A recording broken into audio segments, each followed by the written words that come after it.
Na sequência de nossas atividades técnicas, assistiremos em instantes à palestra intitulada Fibrilação Atrial. Nova tecnologia combina redução de custos, segurança ao paciente e menores taxas de complicações. Para falar sobre este assunto, convido ao palco o palestrante Dr. José Tarcísio Medeiros de Vasconcelos. Nosso convidado é cardiologista, eletrofisiologista e estimulista do Hospital Beneficência Portuguesa de São Paulo. É doutor em cardiologia pela Faculdade de Medicina da Universidade de São Paulo. Doutor José Tarcísio, peço-lhe a gentileza, se possível, você está um pouquinho ao lado da doutora Goldete Priskunik, para que ela possa fazer a nossa tradicional saudação ao palestrante. Muito obrigada. Obrigada por ter vindo, doutor Tarcísio. O senhor é da BP, estou vendo aqui. BP o pessoal tem uma larga experiência em procedimentos de eletrofisiologia. Isso é muito bom para a gente poder aprender e conhecer procedimentos invasivos com sabedoria. O senhor pode nos brindar, por favor? Gente, eu só vou pedir licença, porque eu vou descer para comer o meu lanchinho, tá bom? Eu já volto. Bom, pessoal, boa tarde. Para mim é um prazer estar aqui presente com vocês. Eu não costumo falar para auditores, assim, já tive experiência, mas assim, é um público diferente, né? E eu procurei fazer uma apresentação o mais simples possível, dentro daquilo, obviamente, que eu me proponho a fazer. Eu sou eletrofisiologista, já atuo na área há 35 anos, e eu costumo dizer que eu me considero um privilegiado, porque nós fomos o primeiro grupo privado do Brasil a trabalhar com procedimentos de ablação na Beneficência Portuguesa de São Paulo, que é uma experiência que a gente iniciou em 1988, na verdade, ainda na época da fulguração endocavitária. Depois surgiu a ablação por radiofrequência, que substituiu a fulguração, a crioablação, que veio como uma tecnologia alternativa à radiofrequência, e agora, mais recentemente, nós temos a ablação por campo pulsado, que é uma nova tecnologia que é revolucionária do ponto de vista de tratamento da fibrilação atrial, que, na verdade, como eu vou falar para vocês, é uma tecnologia disruptiva. Eu tinha um professor de cirurgia que costumava dizer que em medicina a gente sempre está voltando às origens, né? E o PFA, ou ablação por campo pulsado, é um ressurgimento da fulguração. A fulguração foi a primeira técnica de ablação adotada para tratamento de arritmia cardíaca, em que se aplicava um choque elétrico através de um desfibrilador dentro de um catéter, ligado a um catéter, que estava acoplado a uma região que tinha que ser inativada no coração. A ablação por campo pulsado é algo parecido, só que de uma maneira mais sofisticada. Eu costumo dizer que a ablação por campo pulsado é uma fulguração sofisticada. Eu vou mostrar para vocês isso, para que vocês entendam melhor toda a tecnologia. Bom, a fibrilação atrial, eu costumo dizer também que é a arritmia de mais fácil diagnóstico, né? Até um ortopedista diagnostica bem uma fibrilação atrial. Não sei se tem ortopedista na sala, me perdoe, mas, enfim. É uma arritmia de fácil diagnóstico e de tratamento difícil, assim, complexo. E durante muitos anos, a fibrilação atrial foi uma arritmia que foi colocada dentro de uma caixa preta. Nós não cogitávamos tratar a fibrilação por intervenção. E até meados da década de 1990. Ela é uma arritmia muito comum, a importância epidemiológica dela é muito grande, muito grande. É a mais frequente arritmia da prática clínica. Presume-se que 50 milhões de pessoas no mundo são portadores de fibrilação atrial, e esses dados, eu imagino que esses números são subestimados, porque existe a chamada fibrilação atrial subclínica, aquela fibrilação atrial assintomática que não é diagnosticada corriqueiramente. Então, é possível que o número de pacientes com fibrilação no mundo seja ainda maior. E é uma arritmia do envelhecimento. Consequentemente, a gente está tendo mais fibrilação porque as pessoas estão envelhecendo e estão vivendo mais. Então, existe uma epidemia de fibrilação atrial hoje no mundo, tá? não é à toa, em decorrência do próprio processo de acometimento esclerodegenerativo do coração que surge com o envelhecimento. Na verdade, o indivíduo que tem fibrilação atrial tem cerca de 2,5 vezes mais chance de estar procurando assistência médica ou procurando a unidade de atendimento médico. Então, isso gera um custo no sistema muito relevante. O custo anual por paciente são dados dos Estados Unidos, onde eles trabalham melhor com essas estimativas de custo, em torno de $60 mil por ano. Esses pacientes impactam para o sistema. E a fibrilação atrial ela é uma arritmia que está intimamente ligada a complicações muito graves. A mais grave é o acidente vascular cerebral isquêmico. No estudo de Framingham, o indivíduo com fibrilação atrial tem 5 vezes mais chance de um AVC. Esses dados mais recentes, onde mudou-se o perfil do paciente, se calcula em torno de 2,5 vezes mais chance de um AVC. Existe 5 vezes mais chance de insuficiência cardíaca, existe impacto sobre mortalidade. Consequentemente, a fibrilação atrial é um problema muito sério e que está sendo atacado de uma maneira bastante enfática nos últimos anos pela comunidade de eletrofisiologistas. Esses dados são dados do estudo de Framingham, são dados muito interessantes, porque se vocês notam que é uma comunidade ao lado de Boston, que foi acompanhada durante muitos anos, muitos conhecem esses dados que advêm do estudo dessa comunidade, indivíduos que foram rastreados nessa comunidade, indivíduos normais, e que foram seguidos num universo de tempo desde os 50 anos até os 90 anos de idade. E eles catalogaram esses pacientes em 3 categorias. Aqueles indivíduos que tinham uma condição de saúde boa, que não bebiam, não fumavam, eles se cuidavam, não eram diabéticos, não tinham insuficiência cardíaca, e em categorias de pacientes mais graves, ou seja, até um segmento de indivíduos que tinham insuficiência cardíaca ou fumavam, ou bebiam, etc, etc. E vocês notem que mesmo num cenário bom, a curva azul representa os pacientes que estão numa condição muito boa de saúde, que envelheceram numa condição saudável. Vocês notem que por volta de 80 anos, em torno de 10% dos indivíduos vai ter fibrilação atrial, mesmo se cuidando. Óbvio que se ele não se cuida, ou se tem a associação de outras comorbidades, esse número praticamente dobra. Aos 80 anos, chega de 20% vai ter fibrilação atrial. Consequentemente, o impacto da fibrilação atrial acontece de uma maneira significativa, mesmo entre os indivíduos que têm uma condição de saúde interessante. A gente sabe hoje que as veias pulmonares, que são as veias que drenam, como vocês sabem, o sangue dos pulmões para o coração, são um elemento-chave no desencadeamento da fibrilação atrial. E isso se deve a uma descoberta que foi relativamente revolucionária, que foi feita pela Escola de Bordeaux, do grupo do Dr. Michel Heiseguer, em 1998. Como eu vou mostrar mais para frente para vocês, ele identificou as veias pulmonares como a sede dos focos ectópicos que desencadeiam a fibrilação atrial. E os procedimentos de ablação passaram a ser feitos, direcionados para as veias pulmonares a partir daí. Hoje em dia, a gente não discute se a ablação é melhor ou pior do que medicamento. Houve uma época que havia nos congressos essa discussão, o medicamento é melhor, a ablação é melhor, hoje não se discute. Hoje existem evidências muito consistentes de que a ablação em pacientes portadores de fibrilação atrial paroxística ou fibrilação atrial persistente de curta duração, com menos de 1 ano, e em alguns casos selecionados de fibrilação atrial de longa duração, a ablação é superior. Existem evidências muito consistentes sobre isso, isso é um dos resultados que mostra isso. Em diferentes cenários, diferentes condições de fibrilação atrial, a ablação ela é superior ao fármaco.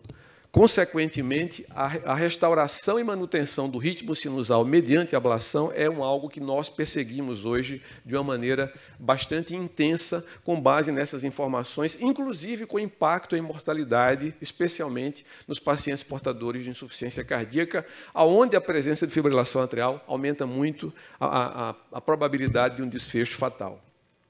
Como eu falei para vocês, esse é o estudo que foi o estudo INDEX, na verdade, que foi publicado pelo Dr. Michel Heiseguer, que foi um estudo revolucionário. Ele identificou as veias pulmonares como a sede de focos ectópicos que desencadeiam a fibrilação atrial. Isso foi algo que revolucionou, porque, como eu pontuei para vocês no início dessa apresentação, nós não mexíamos em fibrilação atrial, porque o substrato arritmogênico da fibrilação atrial era muito complexo para se mexer. Quando o Dr. Heiseguer identificou as veias pulmonares como uma área importante, a partir daí quebrou-se um paradigma e passou-se a tratar a fibrilação atrial por ablação percutânea. A meta da ablação, isso é muito importante para vocês auditores compreenderem, a meta do procedimento de ablação para tratamento de fibrilação atrial é se fazer um isolamento das veias pulmonares.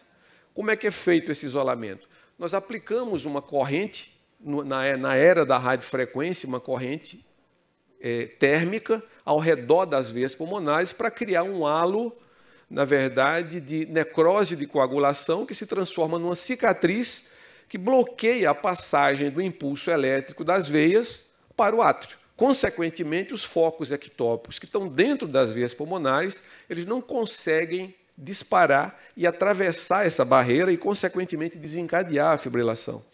Classicamente, é isso que nós fazemos. Nós fazemos aplicações por radiofrequência, ponto a ponto, até gerar um isolamento antral das veias pulmonares. Então, as veias que disparam, se existe um foco ectópico dentro da veia, ela não consegue mais atravessar e atingir o músculo atrial. Consequentemente, a gente controla a fibrilação atrial. Essa é a meta de tratamento básica quando nós falamos em ablação de tratamento de fibrilação atrial.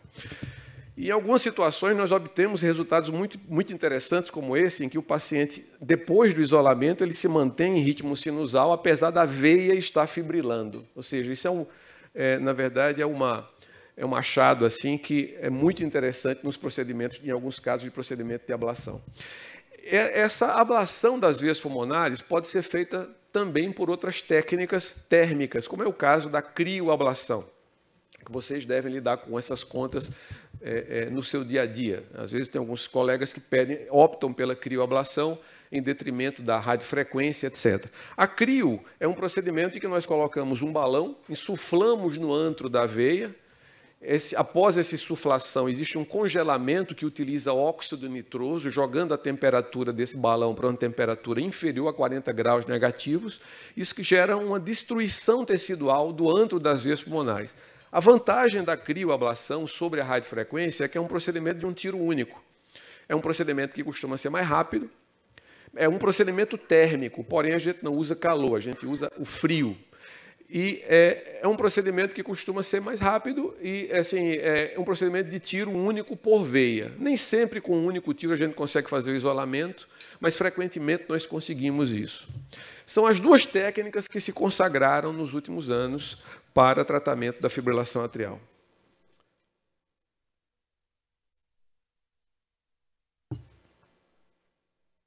Eu não estou conseguindo fazer passar aqui. Você consegue passar para mim, por favor? Não sei se é um problema com... Hã?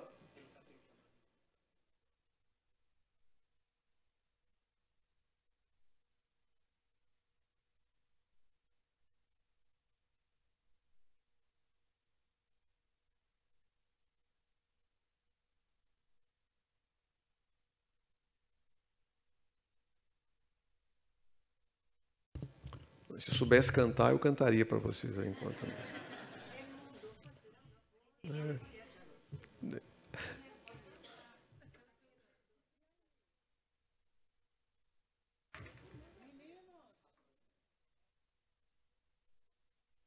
Agora, volta um anterior, por favor. Volta. Passou demais. Volta, volta. Mais um. Volta.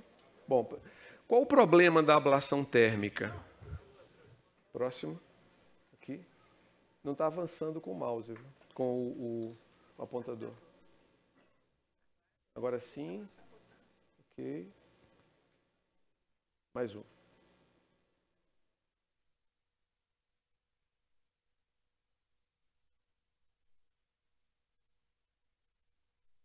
Ok.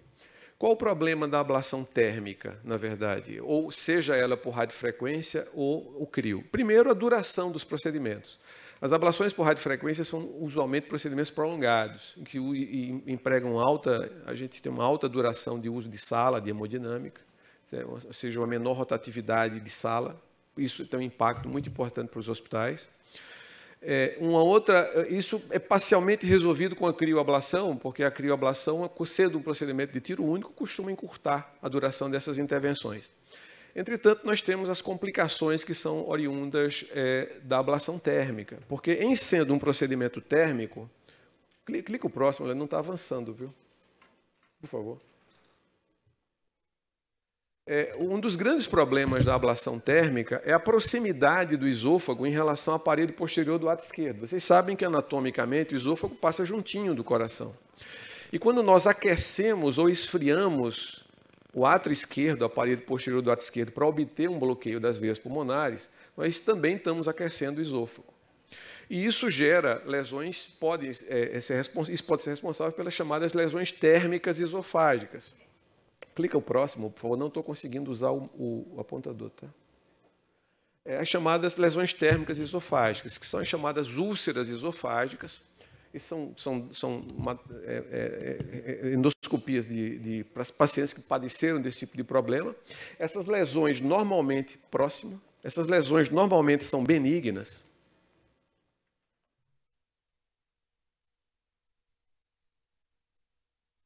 Essas lesões, usualmente, são lesões de boa evolução. Esses são dados de levantamento no nosso material. Vocês notem que em torno de 1/4 dos pacientes que fazem ablação térmica, seja por radiofrequência principalmente, ou crioablação, desenvolvem lesão térmica esofágica. Essas lesões, normalmente, elas têm uma resolução positiva. Elas regridem completamente em poucos dias. Entretanto, algumas lesões evoluem para a mais temida complicação da ablação térmica, que é a chamada fístula atrioesofágica. Essas lesões, às vezes, elas amadurecem. O esôfago é uma estrutura cheia de ar e contaminada. Então, consequentemente, se existe uma fistulização para o ato esquerdo, vocês imaginam o problema que é de infecção mediastinal, embolia gasosa. E isso é uma das complicações mais temidas da ablação de fibrilação atrial. Essa é uma publicação nossa que foi feita juntamente com um grupo de eletrofisiologistas aqui no Brasil, no Europace, em 2016, que mostra que mesmo com a evolução tecnológica dos catéteres, que a gente utiliza para ablação térmica, especialmente por radiofrequência, o problema ainda persiste, ou seja, ao longo do tempo, a ocorrência da fístula atrioesofágica continua acontecendo. E numa incidência em torno de 0,1%, é baixa a incidência, mas ela é muito grave, visto que a maior parte desses pacientes ou morrem ou ficam sequelados. Na nossa casuística aqui no Brasil, nessa compilação de informações, dos 10 casos que nós compilamos, 7 morreram, 2 ficaram sequelados. Então, sequelas definitivas por embolia cerebral gasosa. Então, essa é uma complicação muito temida da ablação térmica. E existem outras complicações também ligadas à alteração nervosa que a lesão térmica esofágica proporciona, como é o caso da chamada gastroparesia. Como existe o aquecimento esofágico, a lesão vagal altera a motilidade esofágica e alguns desses pacientes desenvolvem a chamada gastroparesia, que normalmente é um quadro autolimitado e de pouca importância, mas em alguns pacientes, como nesse caso, a gastroparesia ela pode ser muito significativa. Uma outra complicação da lesão térmica é a chamada lesão do nervo frênico. A veia pulmonar superior esquerda é uma estrutura direita que passa muito rente ao chamado nervo frênico direito. Consequentemente, nos procedimentos de ablação, especialmente a crioablação, existe um risco de você promover uma lesão desse nervo e gerar uma paralisia frênica, que usualmente ela é autolimitada. Em 3 meses, a maior parte dos casos regride, mas alguns pacientes podem ter uma paralisia frênica definitiva. A ablação por campo pulsado é um conceito novo de ablação, como eu coloquei inicialmente para vocês, em que não se utiliza uma energia térmica, se utiliza uma energia elétrica. Você, na verdade, eletrifica o tecido dos antros das veias pulmonares com alta energia, normalmente um nível de tensão de 1.500 a 2.000 volts, em pulsos muito rápidos, e aquilo provoca uma destruição, uma ruptura da membrana celular por um fenômeno chamado eletroporação. Esse é um conceito relativamente novo para a utilização de ablação dessa forma, mas é antigo, porque na fulguração nós já fazíamos isso. Existe um desdobramento do pulso elétrico em vários micropulsos com alta energia. Isso promove uma destruição do tecido, e essa destruição ela é muito seletiva, porque cada tipo de tecido tem uma forma de reação diferente, há uma magnitude de energia que é aplicada de uma maneira pulsada, como acontece na ablação por campo pulsado. O fenômeno de eletroporação é um fenômeno relativamente antigo. O pessoal da genética fazia isso muito para inoculação de material genético em estudos experimentais, estudos clínicos também, ou seja, você abre um furo na membrana celular para inocular, por exemplo, um material genético de um vírus, etc., através da emissão de uma corrente elétrica sobre esse grupo celular. Abre-se um furo, só que nesse campo experimental da genética se utilizava a eletroporação, a chamada eletroporação reversível, ou seja, por um tempo curto, em magnitude de pulso mais baixa, de tal modo que a célula se regenerava.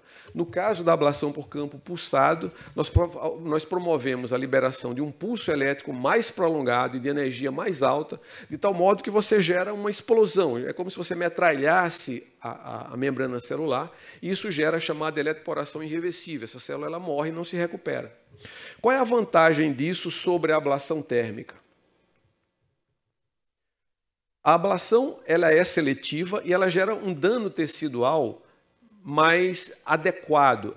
À esquerda, isso é um estudo experimental, vocês podem observar aí embaixo, uma lesão promovida por corrente de radiofrequência, à esquerda de vocês, e à direita pelo PFA, ou pelo campo pulsado. A lesão obtida por campo pulsado é uma lesão mais circunscrita, existe normalmente uma preservação da luz do vaso, existe uma menor tendência a ter hemorragia tecidual e uma menor tendência também a acontecer a chamada trombose vascular dentro dos vasos daquela região que está sendo alvo da emissão daquele campo. Diferentemente da radiofrequência, onde existe um edema, uma lesão mais feia e, consequentemente, uma lesão mais inflamatória do que aquela que nós obtemos com a lesão por campo pulsado. E diversos estudos vêm demonstrando que a ablação por campo pulsado é uma técnica que tem resultados superponíveis àqueles que nós tínhamos com a ablação térmica, seja ela por radiofrequência, seja ela por crioablação, como é o estudo Advent, que é um estudo controlado. Esse estudo é um estudo praticamente que tornou factível a liberação pelo FDA nos Estados Unidos da ablação por campo pulsado. Vocês notem nas curvas de pacientes livres de eventos que as taxas, eles compararam em dois grupos os pacientes que foram submetidos à ablação térmica por crio e radiofrequência, que está na curva laranja, aqueles que foram submetidos à ablação por campo pulsado, em que as taxas de resultado de recorrências foram superponíveis. O grande diferencial que eles observaram, na verdade, foi a baixa taxa de complicações e a simplificação do procedimento. Vocês notem que a duração do procedimento é reduzida de uma maneira drástica, tanto do ponto de vista de tempo de procedimento, como de tempo de permanência em átrio esquerdo, como também tempo de mapeamento das arritmias. Ou seja, mesmo quando comparada à crioablação, que é uma técnica que se propõe a fazer uma inativação tecidual por tiro único, ou one shot, a ablação por campo pulsado ela se demonstrou superior.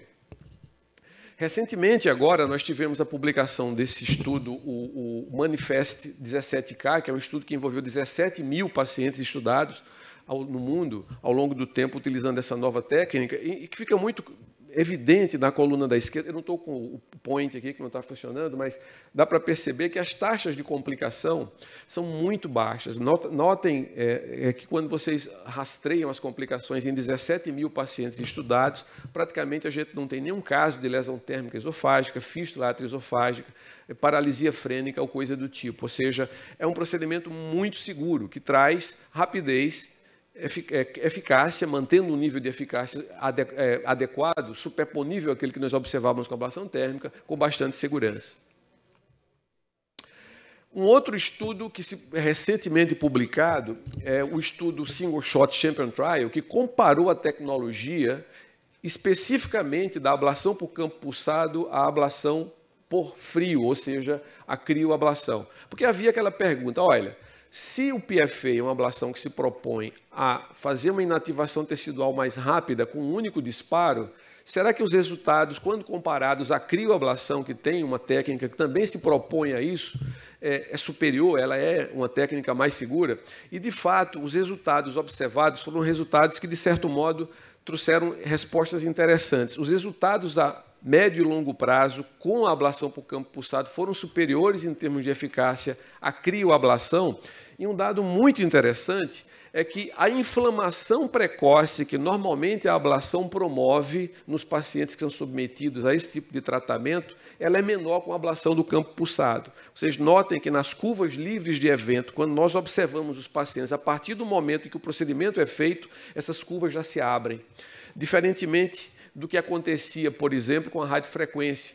Normalmente, quando nós fazemos a ablação, nós mantemos o paciente sob terapia antiarrítmica durante cerca de 3 meses. Nós chamamos isso de blanking period. É um período em que a gente não mensura resultados. Por quê? Porque existe um processo de inflamação gerado pela técnica que se utiliza, e essa inflamação ela é fibrilatória, ela é arritmogênica. Então, a gente tem que esperar 3 meses, esperar a resolução desse edema para poder, de fato, observar o resultado a médio e longo prazo. Com a utilização da ablação por campo pulsado, aparentemente essa inflamação é menor e as taxas de resultado e de controle elas já são observadas a partir do momento em que o procedimento é realizado. E agora, mais recentemente, esse ano foi publicado, apresentado no Congresso da HRS, que é a Sociedade Norte-Americana de Arritmia, está no prelo para publicação, os resultados do estudo Advantage, que é uma segunda fase de um primeiro estudo que já tinha sido construído, que é o emprego da ablação, especificamente em pacientes com fibrilação persistente. E um dado interessante desse estudo é que a eficácia do método foi testada com um gravador de eventos implantável. Porque um dos desafios que nós temos em mensuração de ablação, de resultado, é se o resultado da ablação é aplicável também aos pacientes assintomáticos. Porque muitas vezes você faz a ablação, o doente está bem, mas você não sabe se o procedimento, se o paciente eventualmente não está tendo fibrilação atrial dita subclínica ou assintomática. Isso eles avaliaram com um gravador de eventos implantável, que faz um monitoramento permanente do ritmo cardíaco. E assim, os dados também são muito interessantes desse estudo, demonstrando uma taxa de sucesso em torno de um ano, de 73%. Nós estamos falando aqui de fibrilação persistente, tá? Não é fibrilação atrial paroxística, em que as taxas de sucesso já são mais modestas. Também com uma taxa de ablação do istmo cavo-tricuspídeo, aqui eles utilizaram um novo tipo de catéter que está sendo desenvolvido para fazer ablação ponto a ponto, bastante interessante. Na mensuração da carga de fibrilação atrial, ou seja, que é o tempo que o indivíduo fica em fibrilação ao longo do tempo, essa taxa de sucesso foi bastante interessante, ou seja, 70% dos pacientes tiveram uma carga fibrilatória inferior a 0,1%, ou seja, menos de 0,1% do tempo em fibrilação atrial, de acordo com dados colhidos por um monitoramento permanente do ritmo cardíaco. Esses são dados muito interessantes. Esse foi o primeiro procedimento que nós fizemos da Beneficência Portuguesa, foi o segundo no Brasil, utilizando essa técnica. As linhas azuis que vocês podem ver aqui, eu não vou entrar em muitos detalhes sobre isso, que é uma coisa mais específica, mas essas linhas azuis que vocês observam, elas representam a atividade elétrica dessa veia pulmonar que está sendo ablacionada. Vocês notem na sequência, quando se dispara o campo pulsado, esses sinais azuis desaparecem, ou seja, a veia está isolada rapidamente, é uma coisa até que surpreende, que a gente olha, a primeira vez que a gente utilizou, puxa, já isolou? Porque antes era um processo demorado e trabalhoso. São resultados que a gente obtém por mapeamento, aqui demonstrando que a veia está efetivamente isolada, eu não vou entrar em detalhes, e não é à toa que a ablação por campo pulsado está substituindo a ablação térmica no mundo, né? Esses são dados de mundo real, vocês notem que cada vez mais a ablação por campo pulsado está sendo utilizada. Tem alguns serviços dos Estados Unidos que praticamente aposentaram. O Mount Sinai, por exemplo, em Nova York, eu fiquei sabendo que é o hospital do Dr. Vivek Reddy, que é um grande eletrofisiologista americano, ele praticamente aposentou a ablação por radiofrequência convencional. O campo pulsado está substituindo. Na Europa, hoje, cerca de 70% dos procedimentos por ablação são por campo pulsado. Como? Na Europa, 70%. Na Europa como um todo.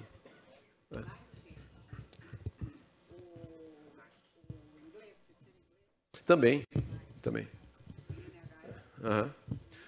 Então, assim, as mensagens que eu deixo dessa apresentação são essas, né? O PFE é uma técnica disruptiva, ela abre um novo capítulo no tratamento da fibrilação atrial. O que ela agrega, os principais diferenciais, é a simplicidade, a rapidez e a segurança, ou seja, é um procedimento que se propõe a ser seguro e que você gera rapidez, especialmente encurtando o tempo de internação desses pacientes e reduzindo taxas de complicação. E ela está se tornando rapidamente o método preferencial de ablação para tratamento da fibrilação atrial. Esse é o que eu queria apresentar para vocês e eu estou aí à disposição para alguma pergunta. Ah, Pepe, que linda!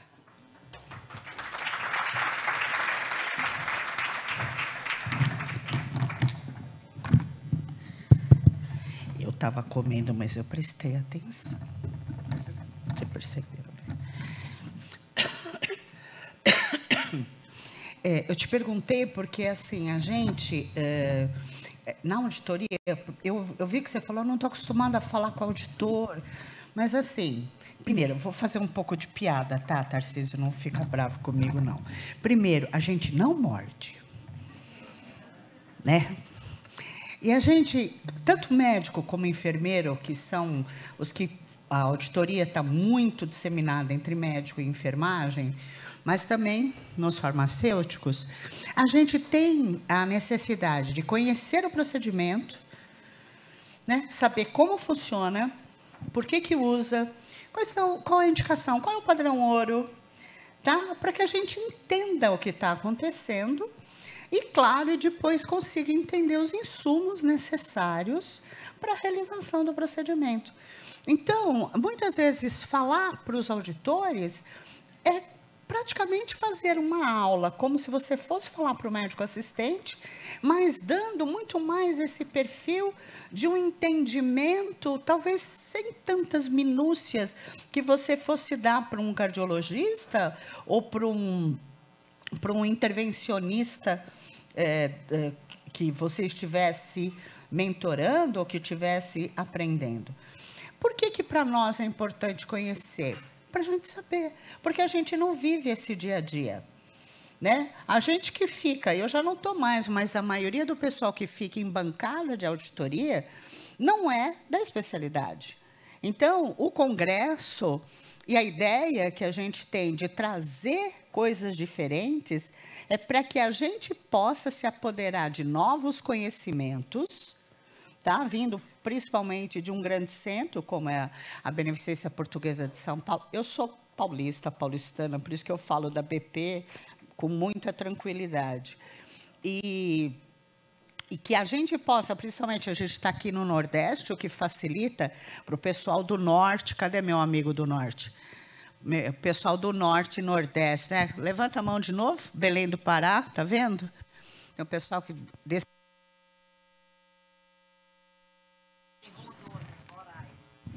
Oi? Tem Rondônia, Roraima? Tem? Então, porque, por exemplo, o diretor de defesa profissional da SBAN é do da SBAN, da região norte. Não, é porque, assim, eu sou médica, sou da Sociedade dos Médicos Auditores. Aqui você está na Sociedade dos Enfermeiros Auditores, é uma brincadeira entre nós. Então, é importante se conhecer procedimentos, você entendeu? E por que eu te perguntei se faz no Reino Unido? Porque a gente que faz auditoria, principalmente quando você faz auditoria relacionada a procedimento que envolve um custo maior, a gente sempre pergunta, mas está fazendo na Europa? Porque muitas vezes os Estados Unidos, a América não é tão... É parâmetro, mas eles são mais perdulários, financeiramente falando. E a gente encara na auditoria procedimentos que são feitos no sistema inglês como procedimentos que passaram por uma avaliação de tecnologia e que, se estão sendo feitos no sistema inglês, né, no NHS, eles têm uma relação de custo-efetividade que já tem uma aprovação feita pelo NICE. Então, nos dá um pouco mais de tranquilidade, entendeu? Por isso que eu te fiz essa pergunta. Só para você entender um pouco do nosso contexto, entender por que para nós é importante, nós auditores, é importante algumas coisas. Alguém tem pergunta? Helena? Eu quero só fazer um comentário sobre isso. Por favor, fique à vontade, que eu vou ver se tem pergunta da online. A gente está online, você sabe, né? Vocês que são auditores, vocês vão cada vez mais se defrontar com solicitações de ablação por campo pulsado, tá? Até porque essa é uma tecnologia que está se popularizando muito. Nós temos recebido pacientes que vêm nos procuram para fazer ablação por campo pulsado, porque não querem utilizar a técnica tradicional. Já vem com pedido assim? Já vem com pedido assim. E pacientes que, às vezes, que leem... Olha, porque quando nós desencadeamos um procedimento desse tipo, a gente coloca as alternativas de tratamento para o paciente, obviamente, em consultório. E, assim, tem muitos pacientes que já vêm direcionados com a ideia de fazer ablação por campo pulsado. Nós vamos fazer na beneficência bem de uma maneira didática, eu gosto de exemplo, porque o exemplo é bem didático. Na semana que vem, um doente que nos procurou porque quer fazer campo pulsado. E ele teve uma negativa da operadora, porque não está num procedimento que ainda não está no rol de procedimentos de cobertura obrigatória, e ele está pagando pelo procedimento, porque ele quer fazer por campo pulsado. Então, essa pressão sobre o sistema vai haver, vocês esperem, porque vai acontecer de uma maneira bastante intensa nos próximos meses, porque é um tipo de intervenção que realmente é diferente, gente. Eu falei para vocês isso, nós começamos a trabalhar com isso há muitos anos, e é um procedimento que quebra paradigmas, quando a gente confronta com o que a gente obtém com a ablação térmica. A ablação térmica ela não está aposentada, ela ainda vai continuar existindo, mas a tendência natural é ela ser aposentada. A ablação por campo pulsado, ela agrega... Nós não temos expectativas de melhorias de resultados, se bem que o estudo que comparou com a CRIO já mostrou resultados superiores em termos de eficácia. O grande diferencial do campo pulsado é a simplificação da técnica. Um procedimento antes que nós levávamos 2 a 3 horas para fazer com radiofrequência, é um procedimento que nós fazemos em menos de 1 hora. Em menos de 1 hora. Então nós podemos... Agora, vou te interromper. Então, roda mais a sala. Então, o tempo de internação... Sabe o que nós podemos pleitear? O que nós podemos pleitear? Taxa de sala. Taxa de sala. Taxa de sala de hemodinâmica. E pode baixar o preço. Ou tempo dar de internação também. Você ri, né?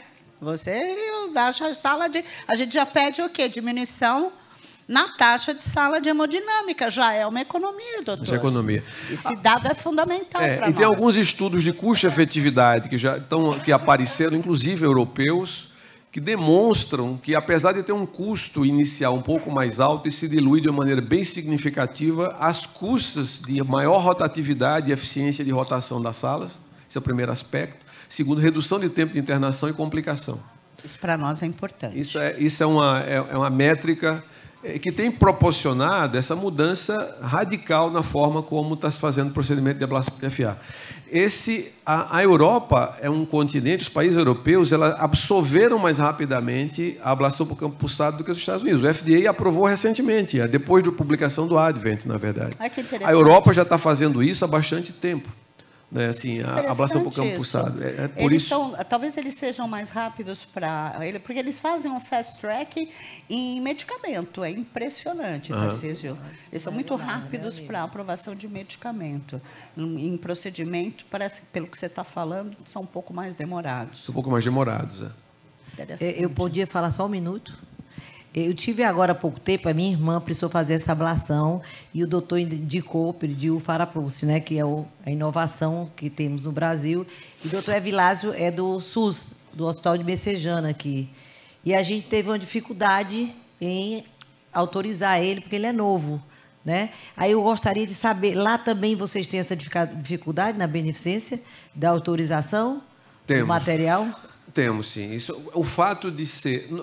A história da aprovação, quando começamos a fazer o procedimento, teve um certo boom em que não havia muito questionamento.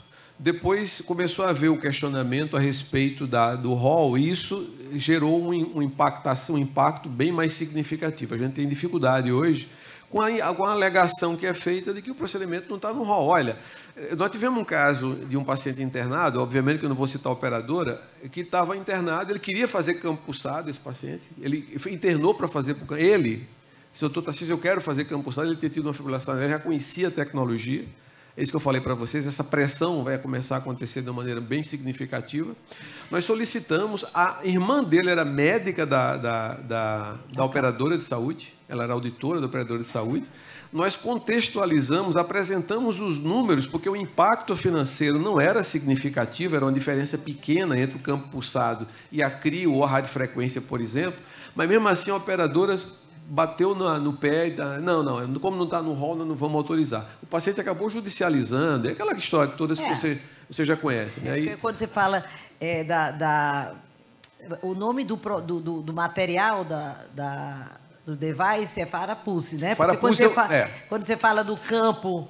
O campo pulsado é a forma, é o tipo de energia que se utiliza. Eu sei, mas porque muito auditor... o Farapulse é o sistema que foi desenvolvido pela Boston Scientific, que é a empresa que foi pioneira praticamente no mundo com a técnica. É a Boston de novo. A Boston que teve, assim, que realmente foi o primeiro sistema a ser colocado de uma maneira muito forte no mercado, foi o Farapulse. O Farapulse ele compreende a utilização do catéter, né? Na verdade, as bainhas de liberação, que tem todo o sistema para você colocar o catéter dentro, né? Enfim, e todo o conjunto de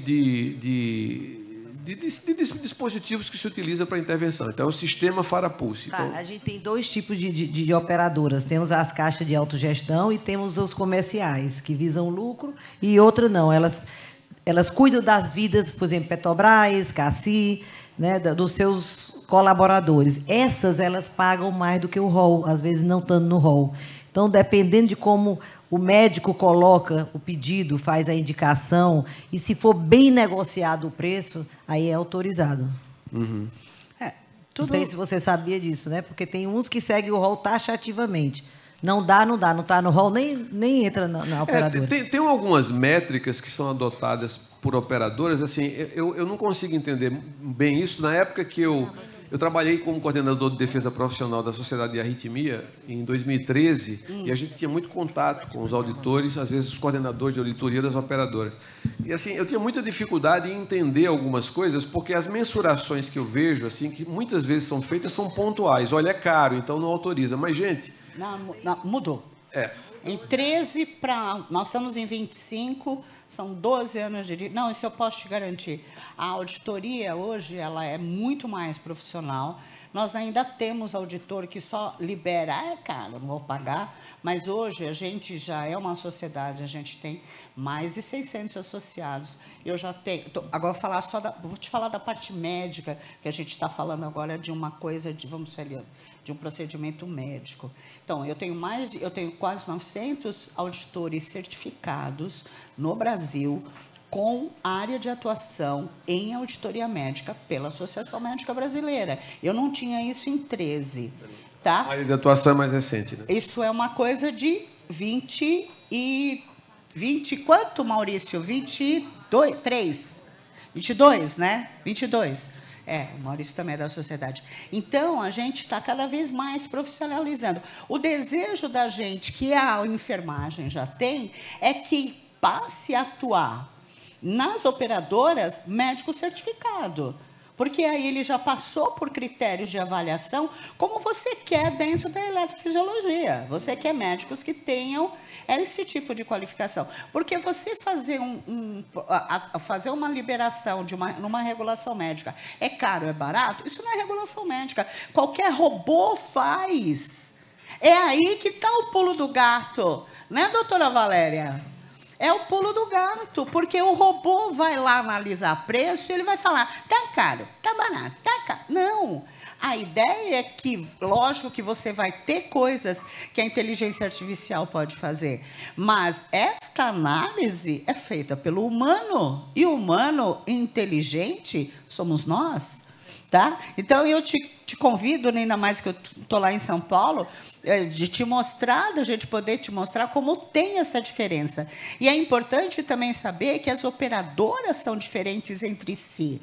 Então, a gente que é acostumado com isso sabe que uma cooperativa São Unimedes trabalham diferente de uma autogestão, que trabalha diferente de uma seguradora, que trabalha diferente de uma medicina de grupo, uma Rapvida, uma Mil, que trabalha diferente de uma Porto, de uma Sul América. Então, essas nuances de diferença dentro dos modelos de negócio, às vezes impactam não numa liberação técnica, mas muitas vezes numa liberação comercial.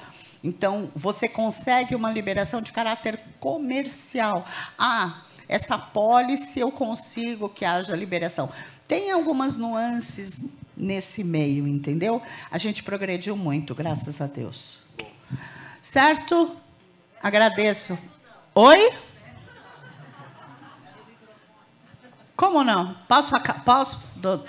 Agora o doutor vai ter que saber. Doutor ABE, uma associação brasileira de enfermeiros auditores, por causa da prova de título que desde 2022, na Bahia, nós iniciamos essa modalidade. Nós temos 867 associados médicos, enfermeiros, nutricionistas, farmacêuticos, biomédicos, advogados, milhões de gente, porque é a equipe multidisciplinar hoje em auditoria. E nós temos o nome, porque o COFEN só deixaria a gente dar a prova de título se tivesse a Associação Brasileira dos Enfermeiros Auditores. Mas nós somos co-irmãs. Não, você... É normal isso. Você sabe que a SBAN se espelhou na BEA para começar a existir. Eu sempre fiz esse disclaimer, você sabe disso. Mas nós temos só médico, a nossa associação é médica, não tem jeito.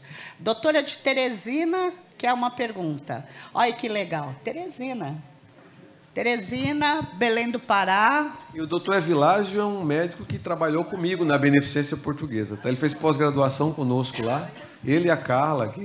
João Pessoa, Santa Catarina. Está em boas mãos aí com o Evilásio. Doutora. Boa tarde. Eu estou ouvindo pela primeira vez falar sobre esse Farapulse e eu tenho uma dúvida, talvez seja uma pergunta bem boba, mas precisa fazer aquele mapeamento prévio antes de fazer a ablação? Tem que usar o outro material do mapeamento ou isso dispensa o mapeamento? Dispensa.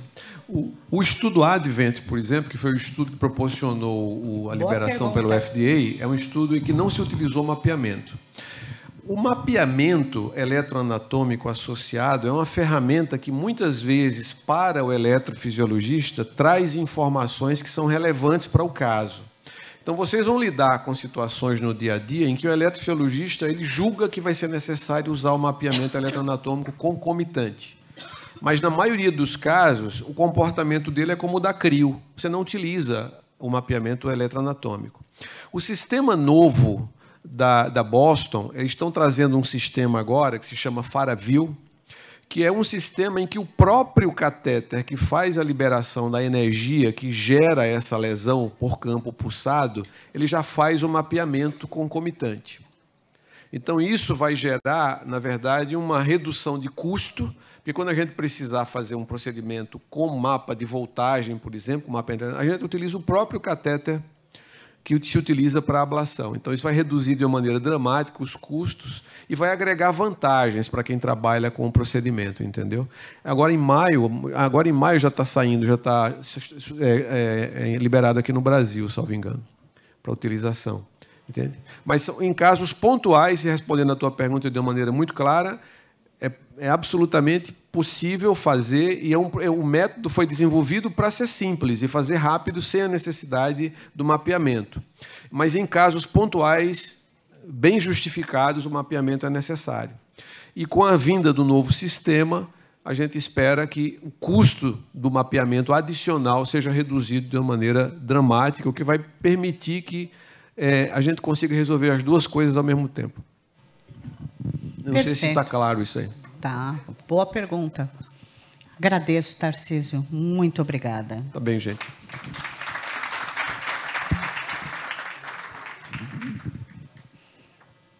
Calma, tem calma, meu amigo. Calma, que tem ritual.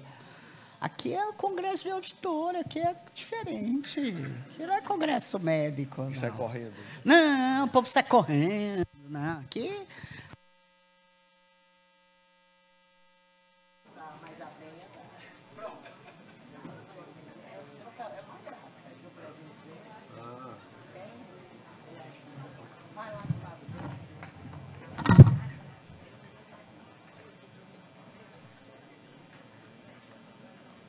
Obrigada.